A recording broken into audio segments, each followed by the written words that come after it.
Let's go.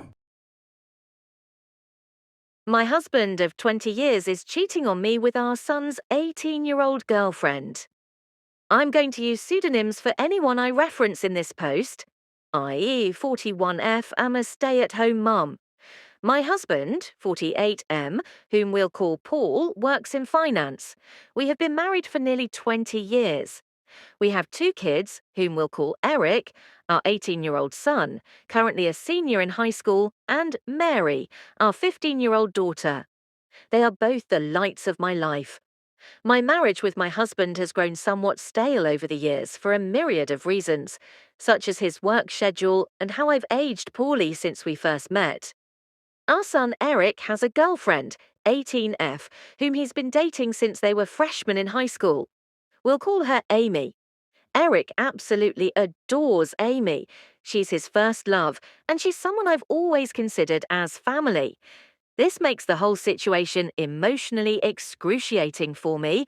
Last week, I inadvertently saw my husband's phone screen and got a glimpse of a text thread between my husband and Amy, our son's girlfriend, and I read what looked like a message of her telling him that she misses sucking his cock. I froze in place, in complete disbelief. I spent most of the day convincing myself that I must have misread what I saw. However, I didn't misread it because over the last several days, I discovered a file on his computer filled with tons of BDSM porn. He clearly has a porn addiction. He also has saved photos of Amy from her Instagram on his computer. Although they weren't inappropriate, she was fully clothed. It was still the proof I needed to confirm that I wasn't going crazy. I also looked at his phone during opportune moments and saw more of their interactions. I wish I had never looked. They were filled with mean, horrible things said at my expense, with him constantly comparing me to her. He would call me fat and old, among other things, with Amy lolling. I've always had hunches or paranoid feelings that Paul has been cheating on me, but never in a million years could I have fathomed something like this. Last month, I found a thong in our bedroom that I know wasn't mine. I turned a blind eye to it, being naive and acting like it was maybe our daughter's, even though that made zero sense. Not only is he cheating on me, but he's betraying our son. I'm completely devastated. I don't even think words can adequately describe the dread, anger, shock I feel right now. I'm totally overwhelmed on how to handle this, because obviously action needs to be taken, but I'm terrified of what kind of psychic blow this will be for my son. I have no idea how to even broach this completely fucked up topic with him. I wouldn't wish this predicament on my worst enemy. I can't even believe I married this scumbag in the first place. And then my mind started to race, realizing that I started noticing specifically unusual behavior from him around the same time Amy turned 18. Was he waiting for her to turn 18 before pursuing this affair? There's so many layers to all of this, and I'm completely paralyzed with fear and dread about it all. None of it makes any fucking sense. How did this happen? Am I that much of a stupid idiot that I let all of this happen under my watch? Eric adores Amy, and the thought of revealing this sickening truth to him terrifies me. The impact on his young heart and mind could be devastating. My heart aches for Eric and Mary, who are completely innocent bystanders. I haven't confronted my husband about this because I'm frankly scared of the domino effect. I don't know who to turn to first about this. I share my story not for sympathy, but in search of understanding and perhaps advice from those who might have had to grapple with deep betrayal. Thank you for listening. Comments: Character Tennis 241. Take screenshots of everything. Hire an attorney. Get your business in order. Send the pics of messages to her parents. File for divorce. Tell son. Get counseling for you and children. OP? One thing that is dawning on me harder than ever now is the trust issues my son will inevitably have going forward in future relationships. The amount of rage and anger I have towards my husband can't be described in words. Update 5 days later. I am divorcing my husband because he cheated on me with our son's 18-year-old girlfriend. I'm using pseudonyms for confidentiality. I shared a situation a few days ago on another subreddit involving my 41F husband, Paul, 48M, our children, Eric, 18M, and Mary, 15F. I discovered that Paul was having an affair with our son's 18-year-old girlfriend, Amy. My son has been dating her since they were freshmen in high school. My brother connected me to a very tough junkyard dog type lawyer. I saved screenshots of all his conversations with Amy. I was only able to get the last 3 months from iCloud. The conversations were mostly flirty and dirty talk. It was hard to stomach, completely sleazy, and I saw several negative things said about me. His call history showed he talks with her for hours pretty consistently. He uses dating apps. I took screenshots of his profiles and all of the active chats he has with his matches. It's very clear he uses a filter to seek out girls who are 18, 22 or so. I copied all of his files from the computer. He goes on sex chat rooms and forums, and he spends a ton of money on OnlyFans. I rummaged through every possible hiding spot I could think of in the house. He had various toys, blindfolds, cuffs, lubricants, etc. He also had different outfits which looked kind of like a girl's Catholic school uniform and a French maid type outfit too. I picked up Eric and Mary from school, and we all drove to my brother's. They were able to sense something was awry when I picked them up. I delicately told them the entire situation, and I broke down crying. Mary had the most anger, even more than Eric. I met with Amy's mother and told her everything.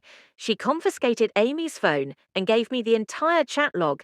It only dated back 3 months ago, like on my husband's cloud, almost as if they both deleted the messages at the same time.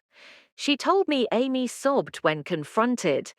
Amy basically told her mother that she will never understand and that she and him are in love. I don't want to get into too many details with what else she was saying, but suffice to say, it's very easy to assume that my husband slowly and methodically became a sage-like figure in her life, making her feel she could rely on him. And he took advantage of the fact that she came from a broken home. Amy is also non-stop insistent that their friendship only became romantic, physical recently, and before that, she said he was more of a friend and mentor. I confronted Paul over Zoom. The look on his face was scary. He became red and looked so sweaty. He had anger and panic in his eyes. His tone of voice was very defensive and frightening. He kept yelling the word context over and over again, and that none of that happened. He was unable to speak without constant stutters and intensity. Nothing really made any sense to me. I refused to tell him where I was, and he said I had no right to take his kids away from him, and then he abruptly left the Zoom. My lawyer is filing for temporary sole custody of Mary and a restraining order. Mary is still the most angry. She's totally furious with her dad and Amy. Justifiably so, of course. Mary is recollecting moments and times she watched her dad interact with her friends, and she's in knots about it. Eric is very clearly hurting, but he's so strong and very level-headed. He wants to see a therapist. The maturity my kids are showing makes me proud. They don't deserve this at all. We made the authorities aware of everything. I plan on being completely unforgiving and ruthless in this divorce. I'm reflecting on how I've been treated and how it's made me a shell of myself, and how I've had a very negative opinion of myself because of him over the last 20 years. I don't want to let this scumbag get away with it. I want to reinvent myself and move on stronger than ever. Wood comments, G0DK1NG. Keep him away from your son. This would annihilate me if my dad did this. That is an insane betrayal on all of you and your kids, but damn, I feel so bad for all of you. There's not context to get this man out of this. Update 3 days later. Update. I'm divorcing my husband. I told my kids, and I spoke with Amy's mum. My brother connected me to a very tough junkyard dog type lawyer. I saved screenshots of all his conversations with Amy. I was only able to get the last 3 months from iCloud. The conversations were mostly flirty and dirty talk.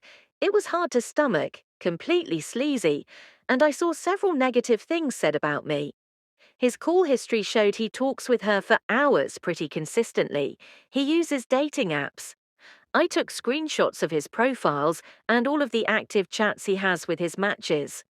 It's very clear he uses a filter to seek out girls who are 18, 22 or so. I copied all of his files from the computer. He goes on sex chat rooms and forums, and he spends a ton of money on OnlyFans. I rummaged through every possible hiding spot I could think of in the house. He had various toys, blindfolds, cuffs, lubricants, etc. He also had different outfits which looked kind of like a girls' Catholic school uniform and a French maid type outfit too.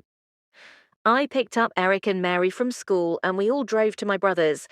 They were able to sense something was awry when I picked them up. I delicately told them the entire situation, and I broke down crying. Mary had the most anger, even more than Eric. I met with Amy's mother and told her everything. She confiscated Amy's phone and gave me the entire chat log. It only dated back 3 months ago, like on my husband's cloud, almost as if they both deleted the messages at the same time. She told me Amy sobbed when confronted. Amy basically told her mother that she will never understand and that she and him are in love.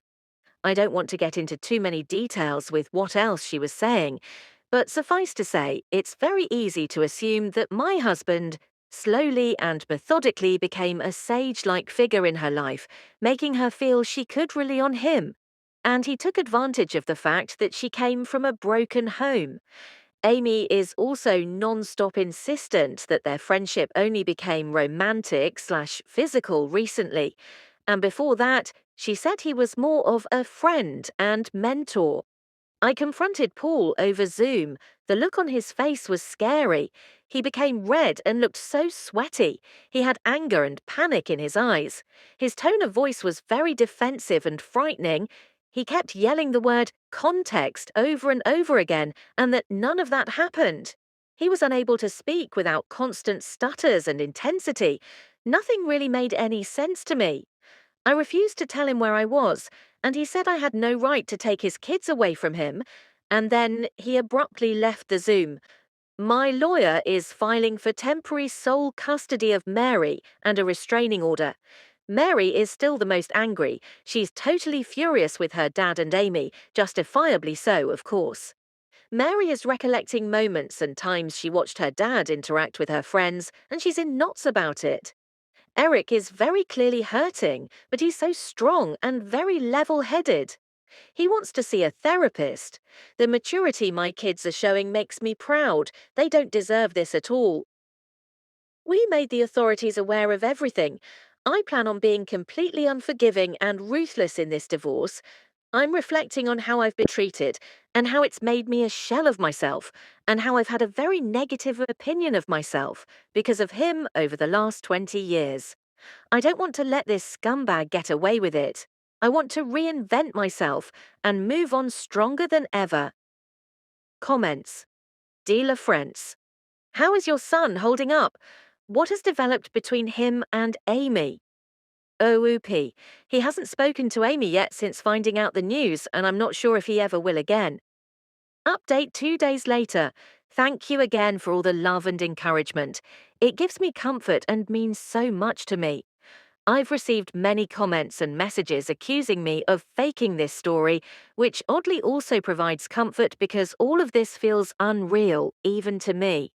It validates my own feelings that there are people out there who can't even fathom this being true. I wish it were fake. I've been focusing on and worrying about how others are feeling over this, somewhat ignoring my own feelings, which I'm trying to change. I range from anger to numbness, like a light switch. We're all safe and still at my brother's house. We're very careful, and his house is secured. Paul has tried to call my cell phone several times a day. I am refusing to interact with him, and I will have my lawyer handle all correspondence. He scares me, frankly.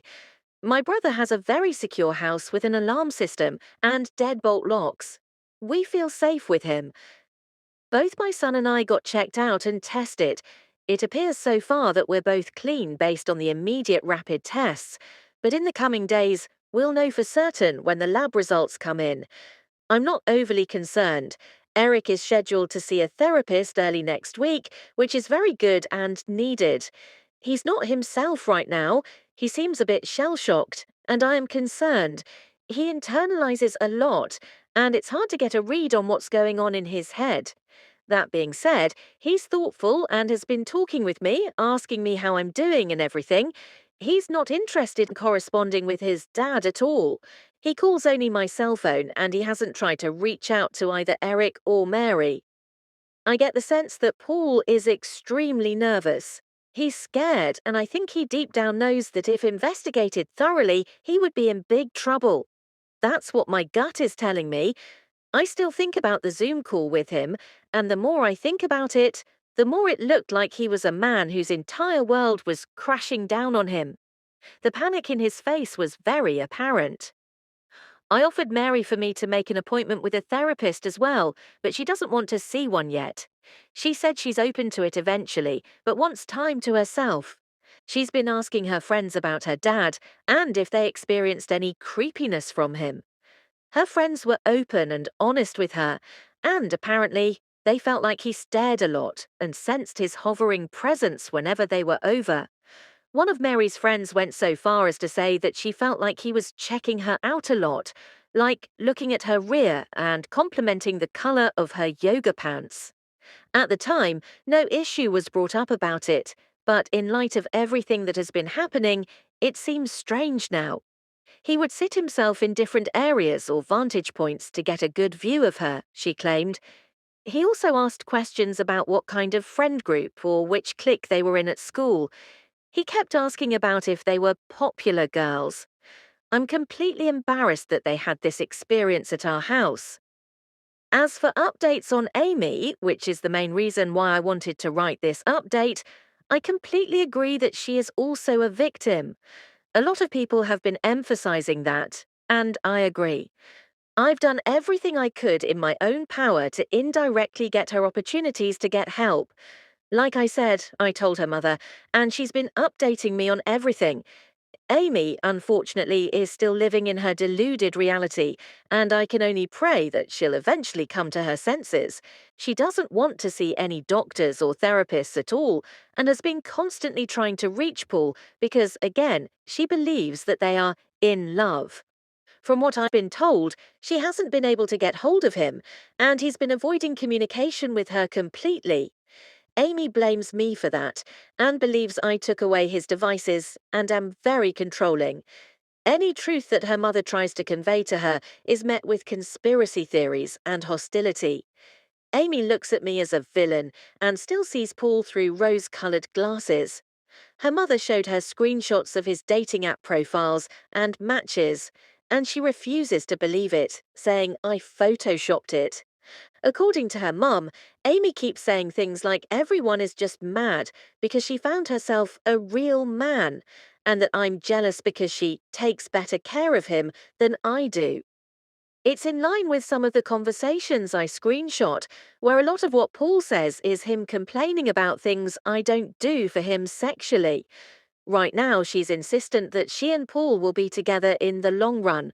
Ugh, he's honestly a slime ball. I can only hope that Amy comes to her senses, but me directly intervening doesn't feel like it would be productive at the moment. Maybe eventually, though. Update 12 days later. The support, again, has been overwhelming, and I'm very grateful. Sadly, I've received a lot of negative/accusatory/harassing private messages from people here who think I'm faking this story. Someone made a comment on some post somewhere claiming that my story has been debunked, and people believed that person.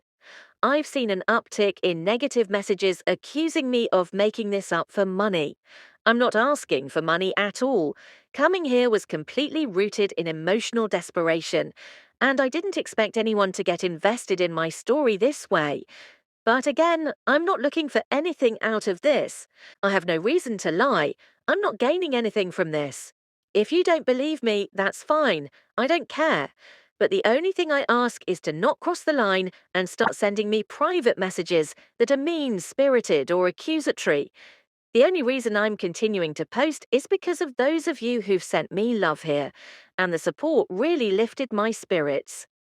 As for the divorce, it's very much underway. I'm not going to get into the specifics of it all because it's ongoing, and I want to make sure everything is going to go smoothly. I got temporary custody of Mary. Paul also has to pay temporary child support. There's a protective order. Paul can't contact us or come near us. Right now, we're just focusing on getting through this legal mess. Again, not getting into specifics because I don't want to mess anything up. But what I'll say is, I'm very confident, divorce aside, that there's overwhelming evidence against Paul that will get him in serious trouble, and it will impact him for the rest of his life. I'm sure eventually I can share more about that. I know a lot of people are concerned about his predatory ways, and I just wanted to convey this. Even though I have to be vague right now, justice will come. All of your concern about how my kids are doing psychologically means a lot to me. Eric has been to therapy twice over the last 2 weeks. I know some people thought I was dismissive of him and acting like he's doing okay. I very much know that he's hurting internally, and we're doing everything we can to make sure he knows he is supported and loved. My brother has been amazing in spending time with Eric and Mary, and both of them have confided in him about a lot. My brother has a very healthy marriage, and both he and his wife have really stepped up to the plate for all of us. Mary has not seen a therapist yet, but she promises that she will be open to seeing one soon. Her anger has mostly turned into sadness, I noticed, and I hope I can get her to see a therapist soon. Her friends have played a key role in this whole thing, and that's something that Mary has been grappling with as well. I know a lot of people are invested in the well-being of Amy as well. There were a lot of questions about whether Eric and Amy would still see each other at school. It sounded like they go to the same school, but they do not. Eric and Amy went to the same junior high school and knew each other even then. But Amy ended up going to an all-girls Catholic high school, while Eric, and Mary too, stayed in the public school system. We all lived in the same town, and over the summer heading into freshman year is when they were getting to know each other and when they started dating. I wish I had a better Amy update, but it's gotten a lot worse since the last update. Paul has actually been seeing Amy, despite her mother trying to force her not to see him. She tells me that Amy says she's 18 and an adult, and she can do what she wants. Her mother is in a precarious spot because if she kicks Amy out of the house for defying her, something that she has threatened to do, which I think is a mistake, she would just run to Paul permanently. The time she spends with Paul has increased over the last week, despite the fact that Paul initially ghosted her when all of this first hit the fan. There were some days where Amy would just be gone for hours on end. There's only so much I could do with the Amy situation, but again, I do believe things will turn around soon with that, given what I know about Paul and what's to come. I can only pray that Amy can get help and guidance when more shit hits the fan. I'm doing everything I can with my own kids and my own mental health, and Amy's mum knows she has my support, and that's all I could really provide. Update 1 year later. My predatory ex-husband fled to Cambodia. My kids and I are still here and going to therapy. I'm sorry it's been so long since my last update. I didn't expect to continue to have this overwhelming amount of support from people for this long. Thank you so much. I've gotten so many messages on here that I haven't been able to respond to, so I wanted to share an update with how everything is on my end and my kids' end. So quick recap for those who might not remember what my story is. My husband, Paul, cheated on me with our son, Eric's 18-year-old girlfriend, Amy. When they were caught, he unraveled at the seams. It was clear that he groomed her for years. He had saved dozens of photos of her from Instagram, kept a secret folder of BDSM porn on his computer, and I eventually discovered screenshots and chat logs between them that were beyond disturbing. Graphic messages, hours-long phone calls, even them mocking me behind my back. When I confronted him over Zoom, he melted down, sweating, stuttering, yelling the word context over and over again. It was a level of panic I've never seen in my life. I filed for divorce. I took our kids, Eric and our daughter Mary, and we left. We stayed at my brother's house. I met with Amy's mother, who confiscated her phone and confirmed everything I'd suspected. Amy told her they were in love. She refused therapy, pushed everyone away, and insisted I was jealous and trying to ruin their relationship. Paul ignored Amy for a while, but eventually they started seeing each other again. She was 18 and legally couldn't be stopped. Meanwhile, I worked with a lawyer. I filed for full custody and we began building a case. Paul kept trying to contact me directly, but I refused to speak to him. We moved forward with the divorce, even as more disturbing things came to light. His behavior with Mary's friends, the comments, the hovering, the pattern. It was all there, in hindsight. Mary and Eric were both traumatized and they are still in therapy a year later about it. The amount of scorched earth Paul caused is mind-boggling to me. I'm still rattled by it and I don't think I will ever recover, to be honest. Paul and Amy dated for several months after we started the divorce proceedings. I tried my hardest to keep in touch with Amy's mum to see if there was anything we can do for her to realise Paul's predatory behaviour and maybe speak out against him to see if he slept with her or did anything to her when she was younger, but she refused to talk about anything. She was in love still. Just a few weeks before the divorce was supposed to finalise, Paul disappeared. He drained what was left of our shared accounts, what I hadn't already locked down, and left. We found out later that he bought a one-way ticket to Phnom Penh, Cambodia. I had no idea. I got a notification from the financial tracking alert my lawyer set up. That was it. We were close to finalising everything. I had full custody of Mary. He wasn't contesting anything. Then he stopped replying, didn't show up to court, never filed anything, nothing. It was like he just dissolved. Amy, according to her mother, was devastated, and she's completely gone mentally right now. She's basically nomadic, sleeping at friends' homes around the area, refusing to come home. My lawyer pushed for a default judgment, and the court granted it. The divorce is technically finalised now. I have custody. He's in violation of the support order, but none of it matters. He's gone. Cambodia has no extradition treaty, no child support enforcement, nothing. There's no way to make him come back, no way to make him pay anything. We have no actual clue where he is in Cambodia. One thing that chills me to my core is how notorious Cambodia is when it comes to trafficking minors. Eric's in college. He keeps his distance from everything to do with Paul. He doesn't say much, but he's steady. I know it still hurts. He just doesn't show it. Mary's quiet about it too. She still brings up little things sometimes, things she remembers now in a different light. She asked me the other night if I thought Paul would come back. I didn't answer. I don't think she really wanted me to. I don't know what Paul's doing in Cambodia. I don't know who he's talking to or what his life looks like now. I've had a few people tell me to report him to the FBI or try to push for an international investigation. I've made the calls, I've filed what I could, but there's only so much they can do when someone hasn't technically committed a crime that's provable in the US. I don't believe he left the country just to avoid alimony. I think he's a predator and I think he's a criminal. That's all for now. I don't have much else to give. I'm still here. My kids are still here. And we're trying. Thanks to everyone for their concern and care. It really warms me. It means so much to me. Comments, Nimue Art. Thank you for this update. I think about you and your kids frequently.